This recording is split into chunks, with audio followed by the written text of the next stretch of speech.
বিগত সরকারের সাথে জনগণের কোনো যোগাযোগ না থাকায় ঢাকা দক্ষিণ সিটি এতিমের মতো ছিল বলে মন্তব্য করেছেন ঢাকা দক্ষিণ সিটি কর্পোরেশনের নবনিযুক্ত প্রশাসক আব্দুস সালাম। গতরাতে পুরান ঢাকার ঐতিহ্যবাহী কাসিদা প্রতিযোগিতা অনুষ্ঠানে যোগ দিয়ে তিনি মন্তব্য করেন। বলেন, নাগরিক সুবিধা নিশ্চিত করার পাশাপাশি পুরান ঢাকার হারিয়ে যাওয়া ঐতিহ্য ফিরিয়ে আনতে কাজ করবেন তিনি।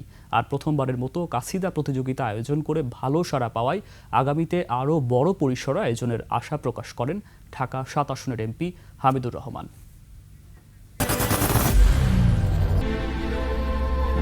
I am Ox. দীর্ঘদিন ঢাকা মহানগর ঢাকা সিটি কর্পোরেশনটা এতিম হয়েছিল। জনগণের সাথে কোনো সম্পর্ক ছিল না।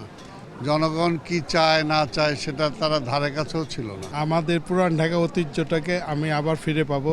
আমি চেষ্টা করি এই কাশিদার মতন আরও অনেক প্রোগ্রাম আছে, আমি পুরান ঢাকা যা যা আছে এটা আমি তুলে ধরার জন্য আমি চেষ্টা করব।